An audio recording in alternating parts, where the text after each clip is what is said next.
What if I told you there's an empire out there, hidden in the far reaches of the Gamma Quadrant, that was built on fear, manipulation, and total control? A place where diplomacy isn't an option and obedience is demanded. That's the Dominion. In the Star Trek universe, the Dominion from Deep Space Nine is one of the most fearsome powers the Federation ever faced. They're not just another alien race with a big fleet. They represent something far more sinister. So, where did the Dominion come from? The Dominion is ancient, seriously ancient. It's a political and military superpower that has existed for thousands of years in the Gamma Quadrant.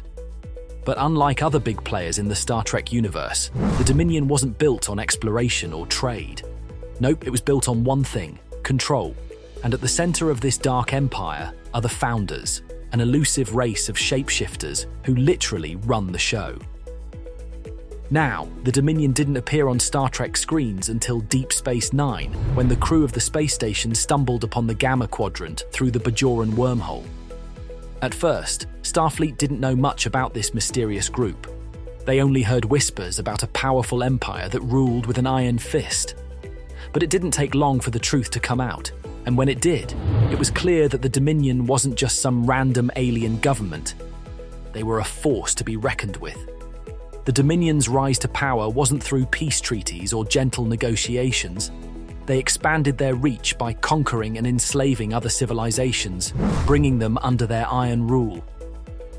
The Dominion is all about order, but it's their twisted version of order, one where rebellion isn't tolerated and freedom doesn't exist. At the top of the Dominion hierarchy are the Founders, and they're not your typical alien overlords. These guys are shapeshifters, which means they can take on any form they want. They're practically gods in their own eyes, and they have a huge superiority complex. The Founders believe that only they can bring peace and stability to the universe, but their idea of peace is a bit, let's say, extreme. They want total control over every other species, and they don't care how many lives they have to crush to get it. But there's a reason the Founders are so obsessed with control. They're paranoid, deeply paranoid. They have a deep-rooted fear of solids. That's what they call non-shape-shifting species. In their eyes, the solids are unpredictable, chaotic, and dangerous. This paranoia is what led the Founders to create the Dominion in the first place. To them, it was the only way to protect themselves from being persecuted or destroyed by the solids. Now, here's an interesting twist and a spoiler alert. One of the main characters in Deep Space Nine, Odo, is actually a founding member of the Dominion, though he doesn't start out knowing it. Odo's journey to understanding who he really is, and whether he shares his people's dark philosophy, is a major part of the show. It adds a layer of complexity, because you see the Dominion not just as villains, but as a society born out of fear.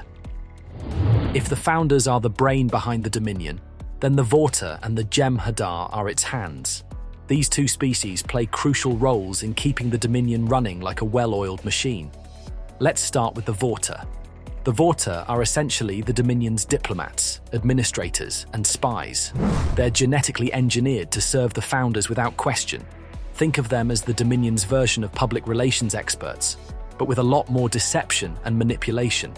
The Vorta are incredibly loyal to the Founders, to the point of religious devotion. And it's not just loyalty, they actually believe the Founders are gods. This blind faith makes the Vorta perfect for their role, because they'll do anything the Founders ask, no matter how dark or immoral. One of the most memorable Vorta in Deep Space Nine is Weyoun. He's smug, he's manipulative, and he's always looking for ways to please his masters. But the creepiest part? The Vorta can be cloned, so if Weyoun dies, and believe me, he does more than once, they just make another one. This cloning process makes the Vorta basically immortal in a sense, and it adds to the Dominion's theme of control. They even control death. Then there are the Jem'Hadar, the Dominion's genetically engineered soldiers. These guys are born for battle, literally. They grow up fast, and they're programmed to be the perfect soldiers. The Jem'Hadar are loyal, fearless, and completely ruthless, but here's the kicker. They're addicted to a drug called Ketracel White. The Founders designed them this way to ensure their loyalty, because without the drug, the Jem'Hadar die.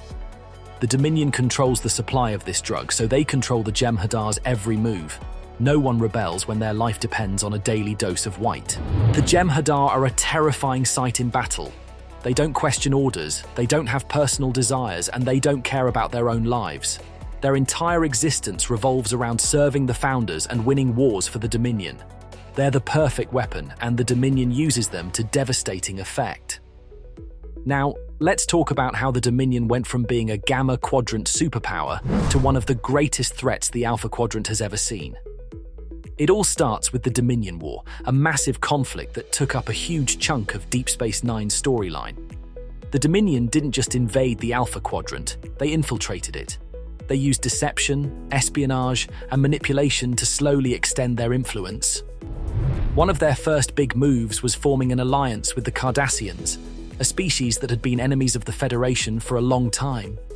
By joining forces with the Cardassians, the Dominion gained a foothold in the Alpha Quadrant and began preparing for all-out war. And when the war finally came, it was brutal. The Dominion War was unlike any conflict Starfleet had faced before. The Dominion wasn't interested in diplomacy or peace talks. They wanted to conquer and control, and they were willing to go to any lengths to achieve it. Starfleet found itself facing overwhelming odds, and for a while, it seemed like the Dominion might actually win. One of the scariest things about the Dominion War was the sheer scale of destruction. Starfleet lost ships, planets were devastated, and countless lives were lost. The Dominion's strategy was cold and calculating, designed to wear down their enemies through sheer force and terror. At the heart of the Dominion's empire is a twisted philosophy. The Founders believe that the universe is inherently chaotic and that only they are capable of bringing order to it. But their version of order is nothing short of totalitarianism.